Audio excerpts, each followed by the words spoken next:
Oh my gosh, Polly, don't chase the cat. Hello, everyone. Oh my God. Hello. I forgot to put my lipstick on. I just have to cope with me with bare lips. Hello, everyone. Um, who's there? Craig, I saw you got in first. Welcome. Hello, Fiona. See, Pete. Don't forget your wine. Pete's just heading off. He was helping me. We've had a little bit of, I don't know if it was Optus related, but the internet's been a bit funny and my computer also went a bit funny yesterday. But also I've been trying to do too much this afternoon because Jill and Richard have gone away. I'm in charge of dogs and cats and birds and everyone. So it's nice to be sitting down talking to you guys. Hi, Paul and Roz, hello. Fiona's already sticking her nose in the glass. Hello, Joel. I wish I was lost in the garden, Craig. Although the hay fever's kind of getting to me a little bit. What am I doing? There we go. That's better. And yes, I'm looking a little wind blown and interesting because I've been up in Melbourne today. I did a little lunch at La Luna Bistro for Oaks Day with the team there, which was really fun. And I'll tell you about that a bit later. But let's get into this wine. Who else is here? Jeff and Sue. Hello. Hello, Alison. Hello, Kay. Hello, Sarah, and all the tricks. And David, I think I said hello to you already. Yes, Optus, absolutely. All right, let's have some wine. I have two slightly excitable dogs because Jill and Richard have gone away. Here's Frodo getting into position. Good boy, Frodo. You get on your sofa. Poor old Frody. All right. Garden Vineyard Pinot Noir. I'm really 2021. I still feel like everything's gone backwards in the last couple of weeks. Like my screen's crossed over, but I think I'm just being unquote. Hello, Sue and Daryl. How you going? Kay, what have you got? 2016 Garden Pinot Mushroom and Chicken Risotto. Fantastic. Well, I'm going to stick this into a decanter because I think, and I'm only going to put half of it in the decanter because I'm here on my own. Peter's just left me. Richard and Jill are in Sydney at a concert at the Opera House. Polly's there. She won't have any. No, yeah, Polly's there. She won't have any Pinot. Frodo's at the back door talking to Reg. Frody, come and sit down, bubby. Frodo's a bit sick, so we're just hoping that he's 13, so he's doing all right, but he's just a little, poor old thing. He's not 100%. So we're just kind of looking after him a bit extra, especially at the moment. Okay, Garden Vineyard Pinot in the decanter. Hello, Shell. Shell sent me an email. Was it today or yesterday, Shell? I've been running around. I read it this morning. She had been playing with ChatGPT. The wine is almost pink. Cheesy mushroom toast for you tonight, courtesy of ChatGPT. Exactly. So Shell sent me this hilarious piece that she'd had written by ChatGPT about why a cool maritime climate Mornington Peninsula Pinot Noir would go well with cheesy mushroom toast. And it was brilliant. It was kind of gobbledygook, but it was the right, they sort of said almost the right words in the right sort of sequence of putting words together, which is better than I'm doing at the moment. Let's see if a bit of glass of wine might help. Oh dear, what a day. Yes, so 2021, very pale coloured wines. Fiona went on a Tolkien-esque quest for Taleggio and failed. Oh no! Your Ottolenghi mushrooms have a dollop of gooey d'Argental washed right. That would be perfect. And a slice of Gruyere, that would be just as delicious. Or possibly even better, Fiona. So well done. Good substituting. This wine, I think, is just an amazing colour. And it's, what was I saying? Let me start that sentence again. I am getting it together now, finally, now that I'm sitting down. Yes, okay, but no more excuses, Kate. Beautiful colour. And the reason that I'm talking about the colour, partly because of Craig's comment, but also because when we do whole bunch ferments, which is what this Garden Vineyard Pinot is, we never know what the colour is going to do. We don't know whether it's going to be darker, whether it's going to be lighter, what's going to happen. And I think that it's quite a different colour from the other two 2021 single vineyard Pinots that we haven't tasted together yet. But I thought it would be fun. We haven't done the Robinson yet, have we? I know. I think I asked you that last week. I think this is the first one of the 2021s, but there's plenty of time to go, although we've nearly sold out of some of those wines, so we might have to put them into our little half box in the lead up to Christmas, which I probably should have available for you already. I'll get myself organised. Peter and Karen are bringing me back. Thank you. The herbiness of the mushrooms goes really well with the herbiness of the wine. Absolutely. I think that so that's one of the things that Shell's Chat GPT said. I'm going to actually see if I can find that email, because it's pretty funny. Linda sent it to me. There we go. So, Michelle, I'm not going to read the whole thing because it's quite a lot. Before I read this, we'll talk about what we're really smelling. And you know what? I said to Dad the other day, because, we've got this fabulous cover crop happening in between every second row of the vineyard, and also the front paddock, which we're going to eventually plant out to some more Pinot Noir, has got an incredible cover crop on it as well. All of the grass seeds are ripe and throwing pollen all over the place. And every time I come back to Moorooduc and sit down, I just get overwhelmed with sniffiness, because even though I'm taking my hay fever drugs, it's all too much. It's force majeure, unbelievable. So you'll have to just excuse me sniffy snuffling. But it's got this beautiful herbal note, and thyme, I agree, Fiona, is the dominant herb, first of all. And I love cooking with mushrooms and thyme. And I think that they bring out beautifulness in each other. I think, like the mushrooms, this wine has a real savoury, umami kind of a note to it on the nose. It smells almost earthy and almost mushroomy itself, but then it's got that thyme and almost a lemon thyme kind of aromatic to it. There's a little bit of rosemary. There's some lavender there. There's kind of some floral lift to it as well.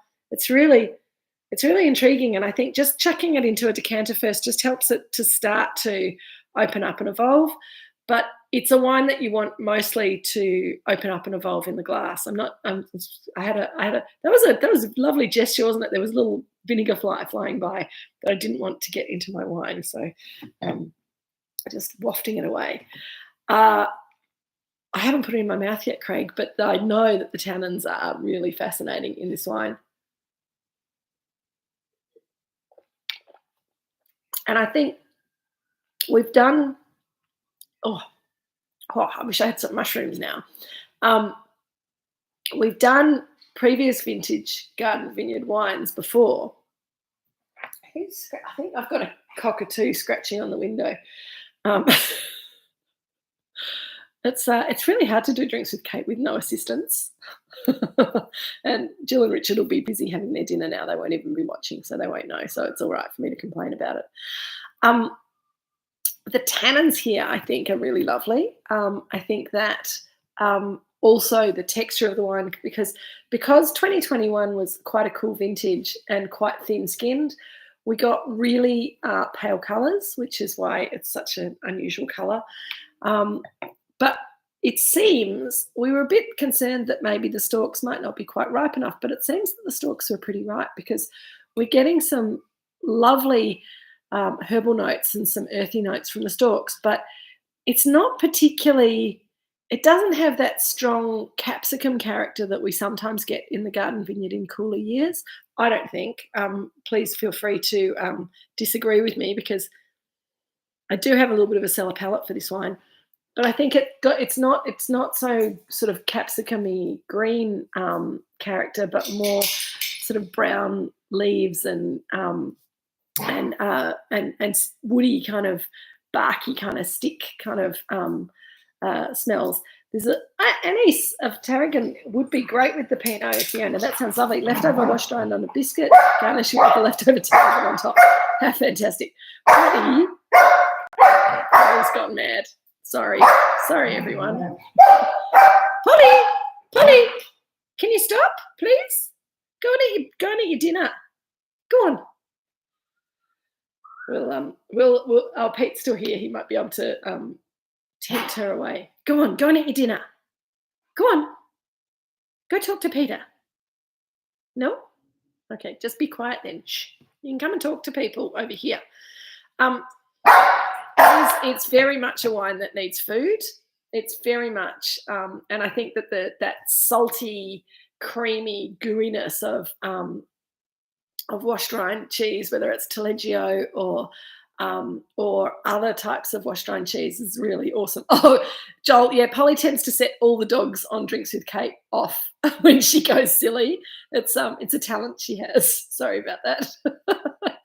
Okay, Craig. So you did get a little of the capsicum flavour without decanting. So maybe that's one of the reasons I like to decant it, just to lose a little bit of that green tinge to the wine and let the earthy, woody, mushroomy characters come through. Hello, Polly.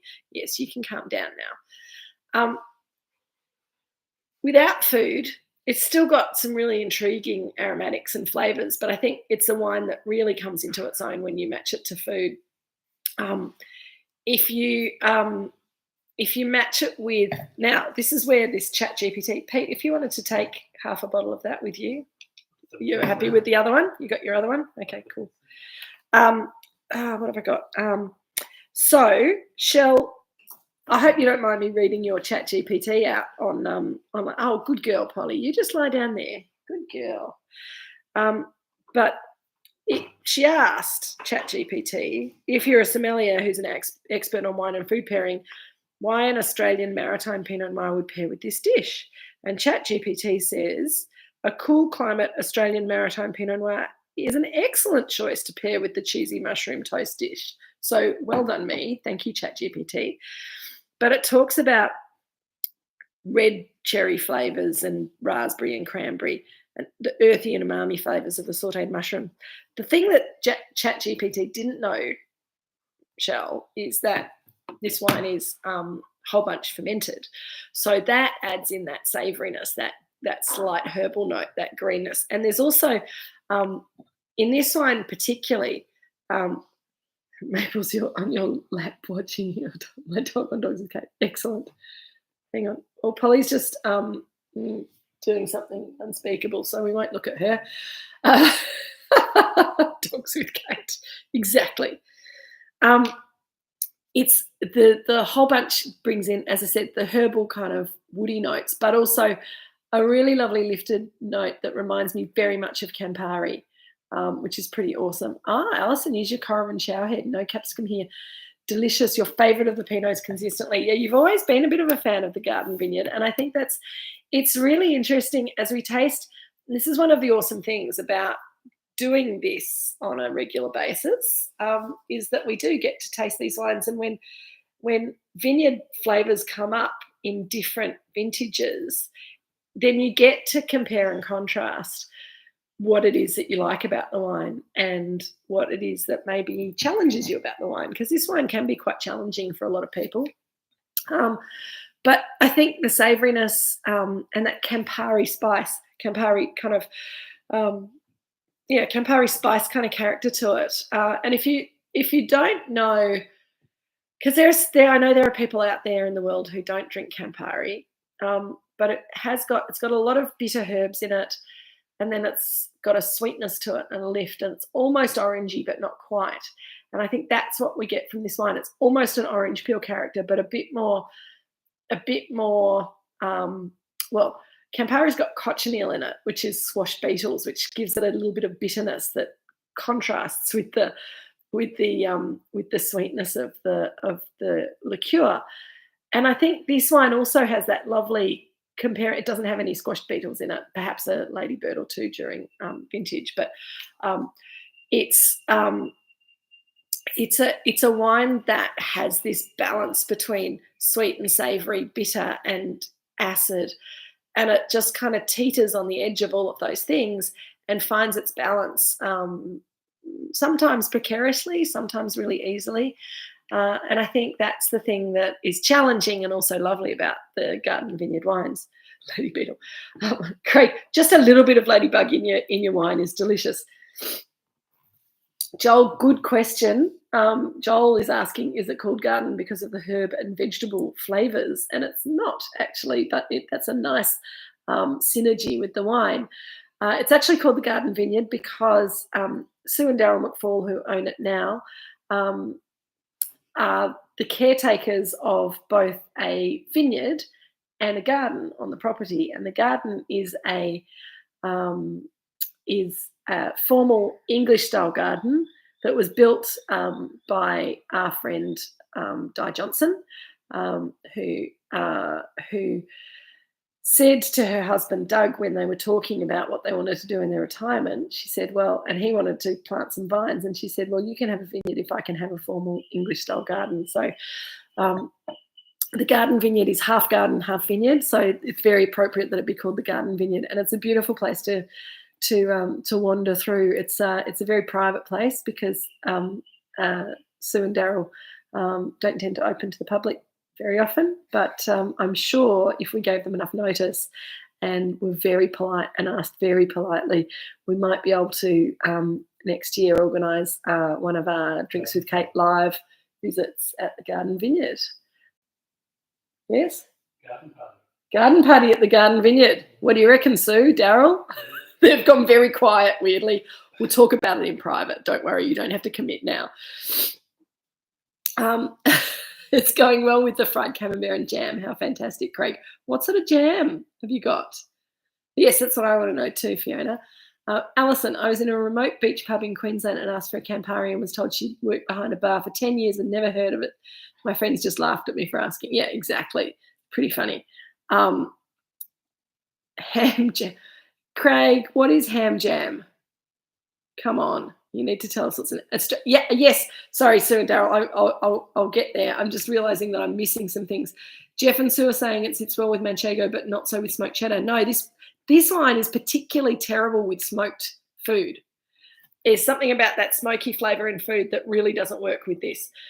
Craig, you need to tell us more about the ham jam while you're reading the back label and typing. Sorry, I've just been bitten by a mosquito on my foot. It's just a very elegant Drinks with Kate this week, isn't it? I'm really doing very well. I got Frody down here on the ground and Polly's gone to sleep on the sofa, so that's good. All right, just hit my knee on the table, which was what that little earthquake was. Right, so Daryl and Sue. Hello, Dies. Welcome. After Oaks Day, fantastic. Well, I haven't told you about my Oaks Day lunch, which was very nice as well, but I'll get there. You've missed all of the messy start, so it's all good. Good. I'm glad. Thank you, Karen, for sending Craig to read the label. While he's doing that, I will continue to tell you about the garden in the Garden Vineyard, because it was built originally by Di as a classic English formal garden, and it's got rooms, it's got hedges, it's amazing, it's huge. Sue and Daryl will probably be able to tell me how big it is, but it's a couple of acres at least. It's a big garden. And when Di had finished it, then it was the beginning of an 8-year drought that all of you, I'm sure, will remember. But the problem with this garden was it was so big that they couldn't fit it out with irrigation. It was just impossible. And the garden didn't survive. It was impossible to keep it alive during the drought. So instead of giving up, Di did a lot of research. I think she went back to studying plants for a little while, and it's now almost exclusively an Australian native garden, drought-resistant plants. I think there might be a couple of South African plants in there, but I'm not really sure. But it's all about being a native garden and being drought resistant in that very formal style, and it's pretty amazing. So Sue and Daryl, I will speak to you guys in private, off air, and see if we can maybe organise a garden party for some of these guys next year. That would be amazing. Okay, Craig's back. Cherry, apple, onion, and assorted Christmas spices. That sounds very festive of you. You're getting into the festive spirit early. Thank you, Sue and Daryl. That's really kind. And the wine's opening up really fast, but it's also drinking it without any nibbles. At this stage, it's got really good acidity. It's very tangy. and that's quite confronting on the palate, and then it's very refreshing, which is lovely. So tannin and acid are kind of left over from a hamper last Christmas. Oh, Craig, it'll be nicely aged that by now. Do the other plant species planted around the vines affect the flavours of the grapes? Joel wants to know. I don't think so, Joel. The vineyard is sort of they're not sort of interplanted as such, but the garden kind of runs down to a beautiful lawn on the hillside, and then the vineyard's at the bottom of that hillside and goes back up the hill behind. So possibly the birds that are attracted by the garden might also be attracted by the vineyard, and we have to put certainly have to put nets on the vineyard as soon as the grapes start to change colour. Otherwise, they get eaten by the birds. And the birds are really hungry this year, I reckon. We've got, for the first time in many years, all of our fruit trees seem to have set really good fruit, the peaches and nectarines and apricots. And oh, got someone in the roof. The cockatoos are already, the apricots are just starting to change colour, and the cockatoos are ripping them to pieces and pulling the seeds out of the middle of them, which is very annoying. So I'm going to have to find a bird safe net to fling over the second apricot tree before they get them all, because one of my Christmas specialties for the family is Kate's famous apricot jam. So it's better if we can grow the apricots ourselves rather than me having to go and buy them. They taste better if they're homegrown as well.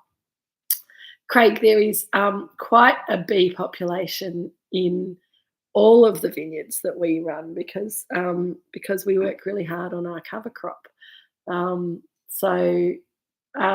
Yeah.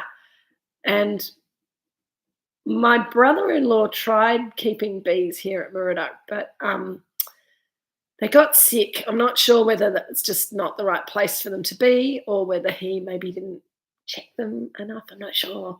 But he didn't have a lot of success, and he gave up pretty quickly on the bees here. We do have the Moorooduc honey farm about a block and a half down the road from us, and they have amazing honey, and a lot of their honey is very local. So we have had on occasion apiarists put a couple of beehives on the property. We haven't done that for a few years, and we probably should think about doing it again. It'd be lovely to have some Garden Vineyard honey or some Moorooduc honey. We do need to be careful because we've already got a lot of bees around here that are just doing their own thing. So I'm not quite sure I don't know the whole bee stuff, like introducing hives to new places and things like that. I'm just not quite sure how that all works. But yes, we will look into that. Do you put the poisonous inner kernels of the apricot? I absolutely do, Karen. Only a little bit. They're only poisonous if you eat like too much of them. They've got a tiny bit of arsenic in them. If you're abstemious, then yes, I do. It makes it awesome because they're like little almonds, little bitter almonds. So yeah, presumably they've got arsenic in them, and I have tolerance to arsenic. Me too. Low doses in your apricot jam over summer is a good thing. Do you know the hardest thing about the apricot jam is actually cracking the kernels to get the middle bits out, because they're very difficult. I think if I keep meaning to buy myself one of those macadamia crackers that you just kind of crack it down, but I've used hello pussycat. I've used one of those crab claw crunches to get into them, which seems to work quite well. I'll dry them in the sun and then hit them with a hammer. How do you dry them in the sun when you're making the jam from the apricots that have the kernels inside them? Like, you need to put them in before. Anyway, let me think about that, Karen. I'm getting better at smashing them. and getting into it. And yes, much better than Kate's mushroom surprise. I thought that was quite tasteless of me to ask you guys all to make mushrooms tonight, actually. As my English friends madly send me messages saying, how about those people poisoning their family with mushrooms? So the news of the Leongatha mushroom event has got to England, and they're enjoying the midsummer murderousness of it all. It's all pretty horrendous. But Jeff and Sue have that macadamia cracker. Excellent, thank you. Very, very tasty. Good, excellent. Kay has been to an event at Moorooduc Estate. They're really good with bees. Have wines. Phaedras have been processing for them. The bee story was really interesting, I reckon. John Barnaby and Jones Sussy Allen, thank you. Exactly. It's very kind of small English countryside, villagey kind of murder mystery. I thought that would probably be going too far, David, with the beef Wellington, and I think it was it you, Keely, who made beef Wellington last year, and sent me a photograph and said never again. So I don't dare to suggest beef Wellington to you guys again, because those of you who've been on if it wasn't Keely, I can't remember who it was. So if anyone wants to own up to that, I found the email the other day, because I'm not very good at deleting emails, saying here's a picture of our beef Wellington. It was a crazy thing to do, but it's delicious. So that was good. And obviously you used the correct edible mushrooms. Okay, yes. Jeff and Sue, I know you did too, but somebody else did too. I think it might have been the dyes, but I could be getting mixed up because my brain's a bit mixed up at the moment. Yes. Well, there's lots of people who love a beef Wellington, and I think there's good reason for it. But yes, it has got a little bit of a bad rap recently. Moorooduc K, you've lost me there. Oh, is he the bee person? I've just missed something.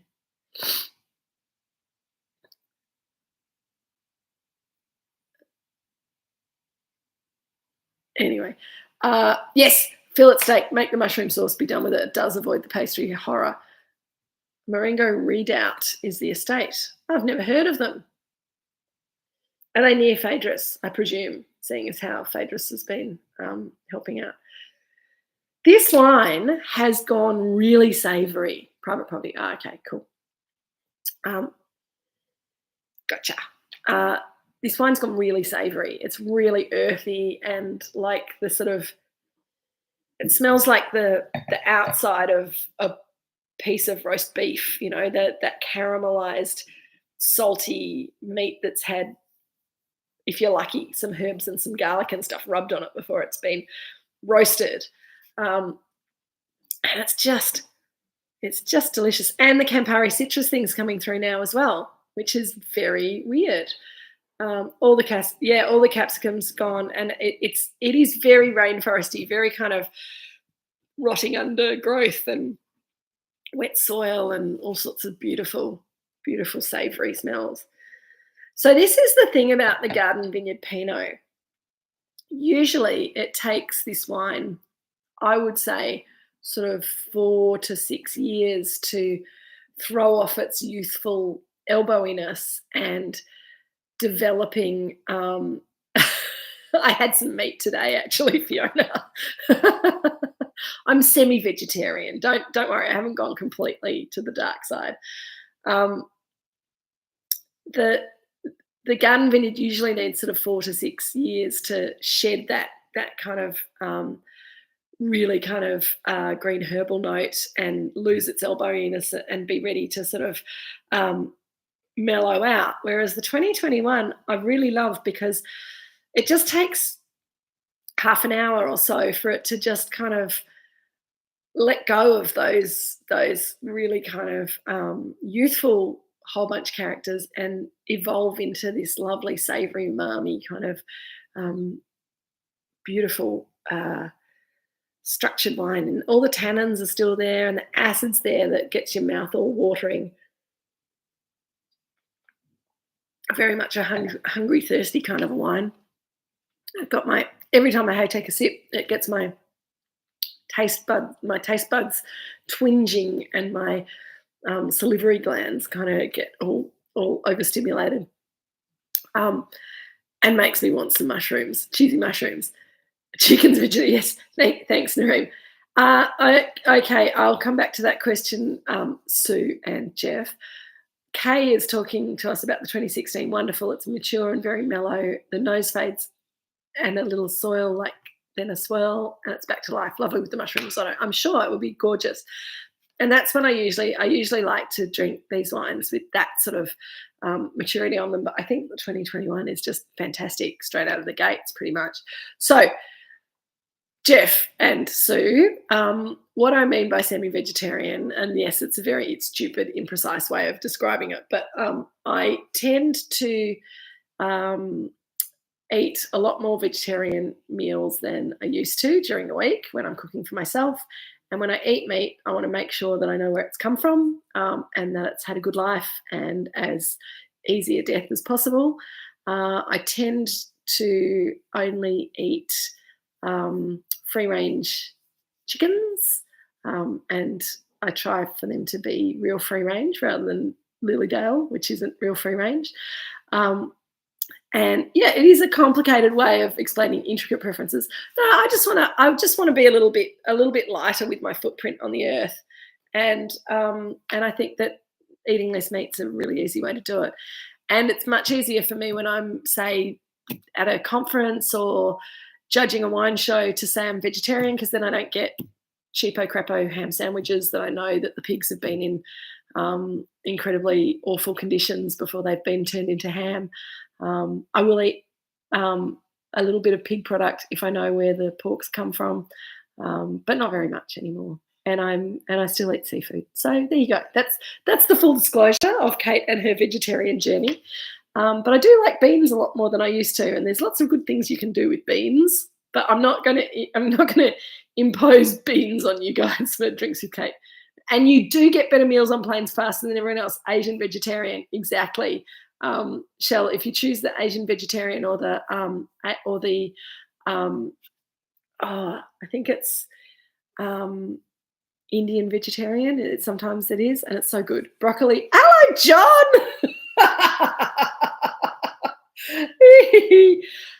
Pescatarian, yes, Kay, and lentils, yes, Alison, and John, who just pops his little head up over the parapet every now and again to tell us about broccoli. Broccoli is the best, John. Cheers to that. I've got some broccoli for dinner tonight, actually. I shall impose some beans on Drinks with Kate, because what I always say is that if I give you a vegetarian recipe, you can always whack a bit of meat on it if you feel that you need to have some meat. But there's lots of very, very good vegetarian dishes that go well with wine. So yes, I will. That can be my my project for a little bit later. John sitting silently, just listening and waiting to drop absolute pieces of gold into the conversation. Craig, we met a weird winemaker in Stanthorpe that has decided that using oak is not sustainable, so only stainless. Is this next? Some people will do all sorts of things, Craig, and oak's probably not very sustainable, particularly the oak that we use, because we buy it in France and then we ship it all the way over here. We'll keep using it because we think it's an important ingredient to our wine, but we're using a lot less than we used to. For our single vineyard wines, we used to use about 50%, and now we're down to sort of 20-25% maximum. So I think if you buy good quality oak and you use a bit less and let the quality of the fruit shine through, then that is going to be more modern winemaking, and I think that a lot of the wines will be more delicious as a result. John, have you recovered from your champagne tour of Australia? I'm looking forward to hearing the gossip on that. You promised me that you'd have some for me. So we also, as a group, missed out on International Champagne Day, which was, I'm wanting to say 2 weeks ago, John, but I'm not really sure how time is flying with you at the moment, but it's very strange for me at the moment. Was it 2 Fridays ago? Anyway, we might have to have our own Drinks with Kate Champagne Day in between the end of this box and our little pre-Christmas tasting box that I'm just working out for the moment that I'll have out to you, hopefully by the end of the week or earlier. I know you didn't make it to Mornington Peninsula. It was very sad. 28th of October, Champagne Day, but every day is okay for champagne. Absolutely. So Alison had a single file tasting in Perth. Jeff, what's single file, Alison?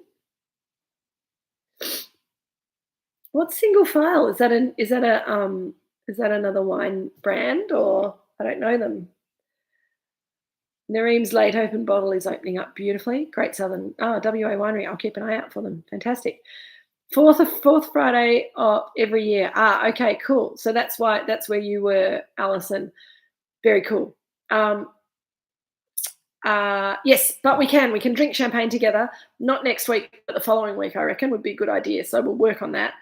And you'll have to join us, John, and say clever things or funny things or just sit quietly and listen as usual. Oh, dear. So this wine's opening up beautifully. Hopefully, oh, Frodo, it's okay. It's just a cat. Yes. Got a disturbed old dog over there. No cleverness. Okay.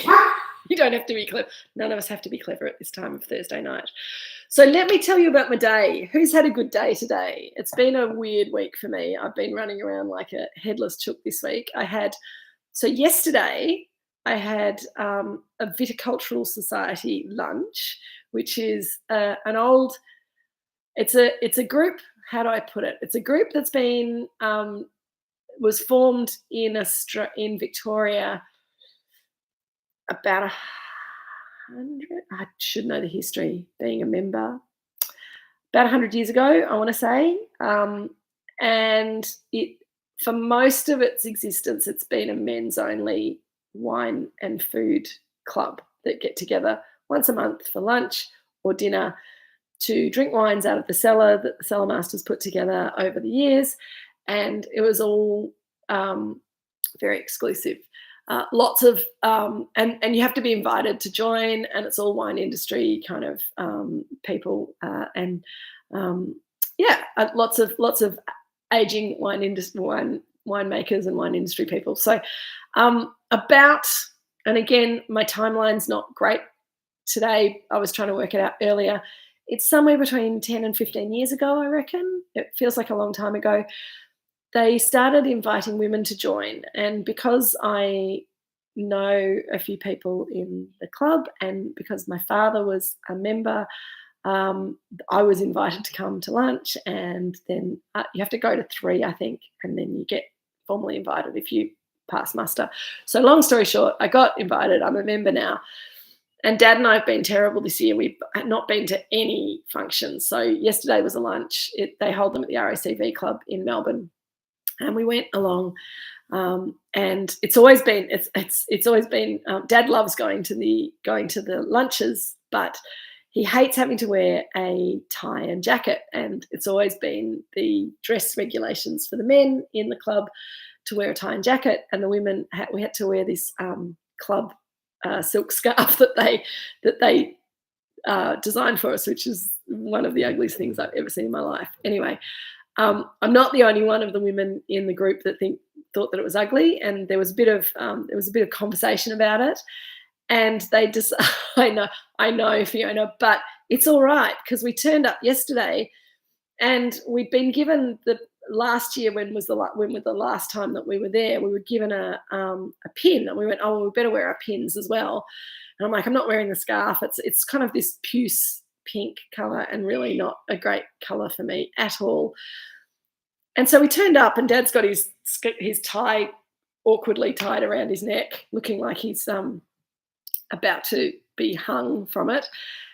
That's probably better English. And he was met at the door by our good friend Ken John, who's the cellar master. And Ken said, "Richard, you don't have to wear your tie anymore. You still have to wear a jacket, but you don't have to wear a tie because you've got your pin." So the tie came off and got thrown across the. No, I think he put it in his pocket. But I think Dad will be much more ready to come along to some more Viticultural Society lunches. Now he doesn't have to wear a tie. But that was yesterday, and we had some old wines from the cellar, and we had a 2011 McIntyre Chardonnay as in one of the brackets. So that was nice, and it looked fantastic, and I was very proud of it because everything gets served blind. So you get served blind, people have to talk about the wines, and then they reveal them after people have made a fool of themselves trying to work out what they are.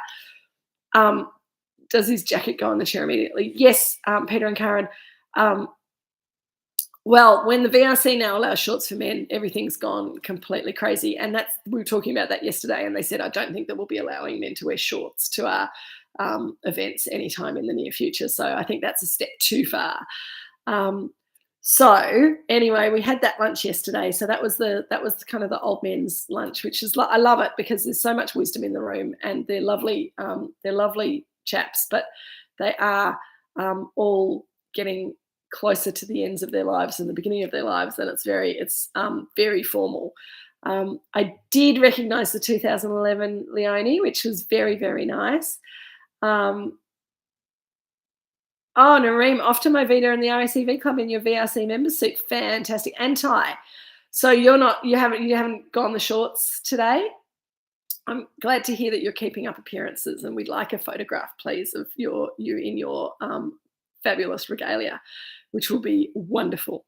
I always wear trousers to the Viticultural Society lunches just to be a little bit subversive. Anyway, today I went to another lunch up in town. It was a lunch that was organised by my good friends at La Luna Bistro, and it was a Women in Wine event. So going from the old men's club yesterday to a lunch of almost all women, there were a few partners that came along, male partners that came along, and seemed to have quite a nice time. But they were very outvoted by the. Thank you, Sonia. They were very no shorts in the members today, or Derby Day didn't go to the cup. Fair enough. But I didn't get the memo that they were dressing up in going to the races garb. So I turned up in, this is a nice top, but my top and trousers again today. So I was a bit underdressed. But we had a lovely day, and we had Moorooduc Estate, we had Crawford River Riesling, we had Jasper Hill Nebbiolo, and Emily was there from Jasper Hill. And we had oh my God, Charlotte Dalton's wine. Sorry, Charlotte. I'm sure Charlotte said she was going to be watching tonight, so that's really embarrassing. I'm like going, it starts with C, and I've got the Dalton as Charlotte. Charlotte Dalton's wine she flew over from South Australia to come to the lunch, which was awesome. And we had her Vermentino, which was just delicious. And it was awesome. I got to sit down with these three amazing women.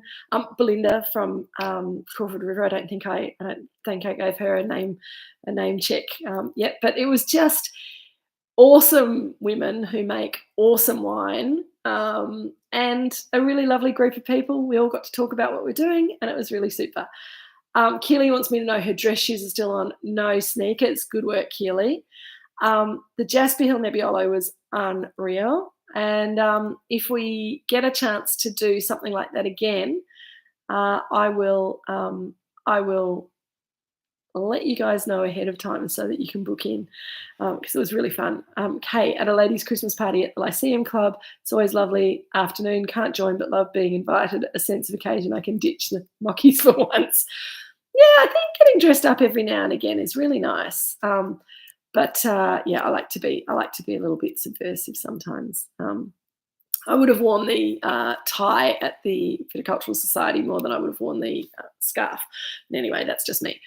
I did have to wear a tie to school in winter, so it wouldn't have been so weird. Who else? What else? Drinks with Kate Box, Leone. We haven't got the next Drinks with Kate box put together yet, but we will. But we're down to the last wine of the box next week, which is the 2021 Robinson Chardonnay, I believe. And so next week we will be doing the 2021 Robinson Chardonnay. That will be awesome. I will get an email to you on Monday rather than Wednesday next week. Sorry about this week. Everything was working against me, particularly myself. Then the following week we'll do, look, Jeff and Sue, I want to do the mezcal. I haven't heard from Kevin or Emily for a couple of weeks. I will try and get in contact with them. They might be traveling. They might be busy. If we can't get the mezcal into the next box, we'll definitely do it early next year.